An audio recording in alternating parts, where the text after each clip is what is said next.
Thank you very much, Crush, if we're going to mispronounce everyone's name. My name is Sam, by the way, not Samuel. So the thing is about this, I had a set plan for this, and then Chris did his intro talking about Hinduism. So I'm also Hindu, I'm Indian Hindu, and hey, if it gets a laugh, it gets a laugh, I'll take it, man. Appreciate it, I don't know what. Yeah, he threw me off my set because he was talking about how his mum was teaching him about like lentils all over his. I didn't get taught any of that. And then the kissing the old women, I didn't get taught any of that. Were you getting trolled? I don't know.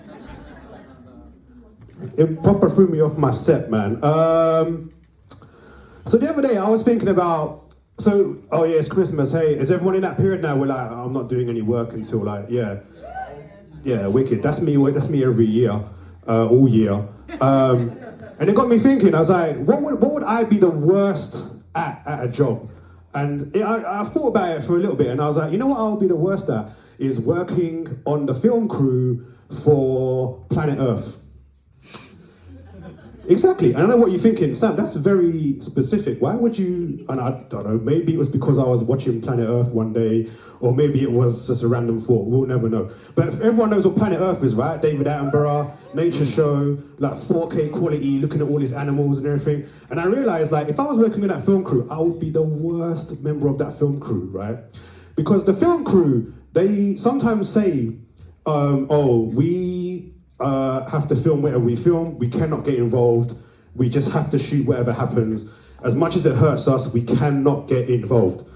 And sometimes there'll be like in the jungle somewhere, David Attenborough will be like, and here we see this monkey, Lulu, she's pregnant, but she is being discarded from the tribe because she's a single parent, and you're like, oh, Lulu, I'm fighting for you, even though I'm on my couch, I can't do anything. Lulu.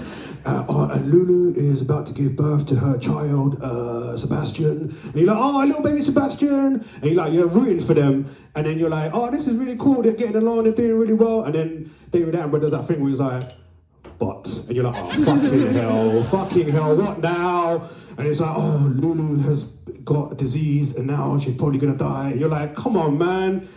And then I couldn't do that. If I was filming, on a film crew, I couldn't do that, yeah? Have you seen the turtles, when the turtles are born on the beach?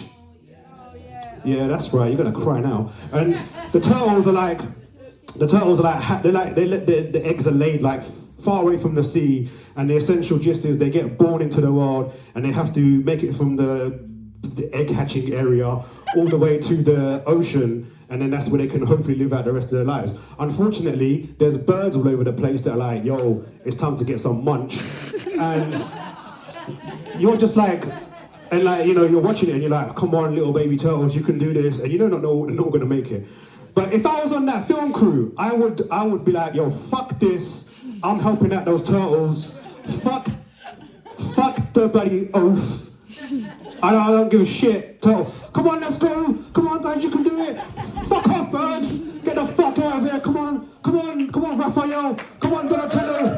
Michelangelo. Leonardo, let's go. Come on, you can make it. Fuck off, bird. Get the fuck out of here. Come on, let's go. You guys are taking too long. Someone's got your sister. Give me 1 second. Don't worry, the one that I threw didn't get hurt. He ricocheted off the bird and landed in the ocean. And then the other one dropped out of his mouth when the ocean as well. It's fine. I'll be the worst. I'll get fired immediately, but I wouldn't care. I will cause ecological damage to the world because of the high rate of turtles in the ocean. I don't care. Because they're filming it, and they love it when the fucking animals are getting fucked up in it. They're like, oh yeah, fucking birds. Yeah, them. Oh, fucking David will love this, won't he? Oh, get this for David. Oh. I'll be like, come on, let's go! Fuck you, David Attenborough! I never thought I'd say that on stage. I hope I'm not the only person in the world to say that. I really hope not. And like, little baby Sebastian's on his own now because his mum's dead and the tribe is like not dealing with him anymore. I'll be like, you know what? I'm gonna adopt this kid. Let's go. Come on. Come, I'm your dad now. Let's go. We're gonna go back. Don't worry, we're gonna fly first class. Fucking Grandpa David will make sure of that. Let's go. Come on, we're going. Fuck this. Fuck it. You guys are all worthless. That's the tribe, by the way. Takes a village to build a family or something. Come on, let's go. Come on, I'll take you back home. We've got Netflix. Let's go. Terrible, mate. Terrible. I don't know how to pivot to the next point, so I'll just start. I went to America recently. Yeah, it's cool. I got money. And you know what? I flew first class as well. This is not part of the set. This is just general advice. If you fly with Virgin, Chris, this doesn't count towards my time. I'm doing the service here. If you fly with Virgin and you buy your tickets, there's an option to upgrade your seat to first class. They usually charge the highest price possible, but there's an option to bid for an upgrade. I don't know why, they just chose eBay as a model for. So what I did was, I looked at the seating plan, and I noticed that first class wasn't selling out. This is really dumb that I'm doing this right now, but whatever. And there's an option that you can just bid for a seat on first class, and the lowest price I could bid was about £460. So I put the bid in, and they told me, oh, your chances are very poor. And I was like, well, I don't see first class fucking saying that, mate. Let's see who wins this one. I fucking won. I got an upgrade for £460. I'm joking. So anyway, I was in America, and I went with my mum, my dad, and my brother, and that was the first time that I've been on a family holiday with them since I was a kid. And I am dreading Christmas because I don't want to see them fucking people again after that holiday. Oh my Christ. Anyway, where was I going with this? My wife couldn't come because she couldn't get time off, right? And I was like, and I'm not gonna lie, I'm gonna do a bit of, this has been a film, so she's gonna see this. After about a week, I did miss her severely, right? Hey. And my cats as well. I had a trouble. People would say to me, oh, how you doing on holiday? I'm like, you know what? I miss my cats and my wife. And then my brother was like, why do you keep saying your cats first and your wife? So I was like, Anyway, I was kind of glad that she couldn't make it to America, right? Because the people I was staying with, like family and friends, my God, they've got money, right? Their houses, holy shit. I'm lucky, I got a 3-bedroom house. But the houses they have made it look like I was living in a cardboard box, which someone would charge £2,000 for in the middle of London or something. These houses, oh my Christ. I went to one guy's house, right? Just him, his wife, and they got 2 kids. He had a garage that was almost as big as my living room. He had a family car, the one with 6 seats. He had a normal car, which was a 4-seater, and then just for fun, he had a sports car. 3 cars, 2 kids, 1 wife. His garden, he's got the 3 cars. Meanwhile, I don't drive because I'm clearly a lazy ass fucking millennial, right? My Oyster card is my driving license. It's not funny because my wife does drive and she's like, Sam, you're almost 40, you really do need to drive. I love you, babe. His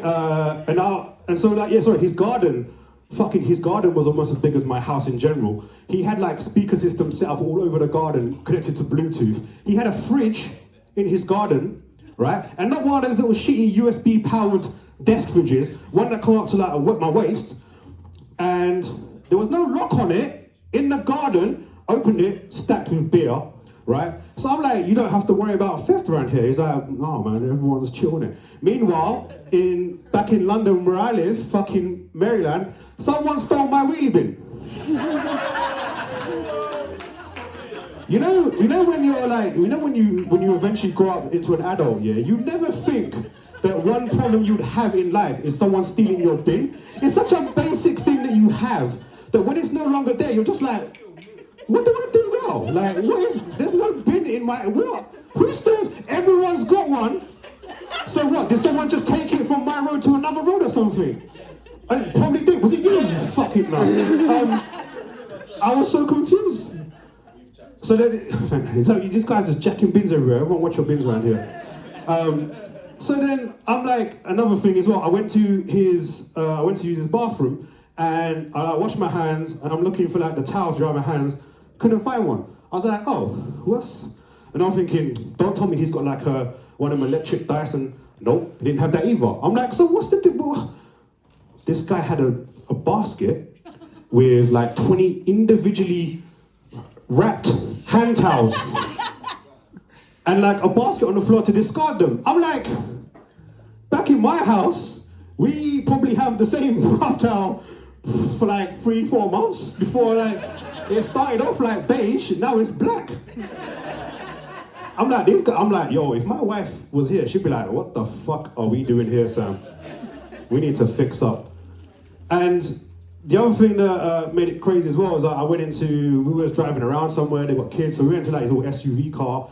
One of his cars had like a DVD player that you can just like whack DVDs into, fucking Blu-ray, so the kids can watch something. And so I was sitting in the back with the kids, and they're like, the dad's like, oh, what do you want to watch? Do you want to watch something cool? And the kids are like, we want to watch Planet Earth. Nice.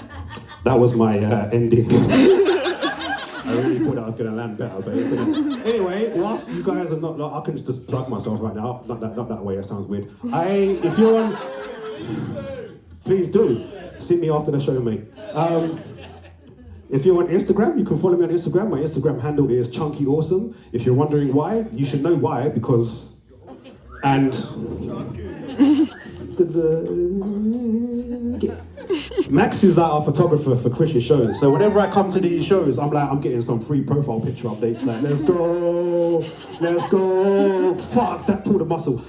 Thank you so much for your time, guys. You guys have been absolutely lovely. You guys especially. Thank you very much. Give my fucking big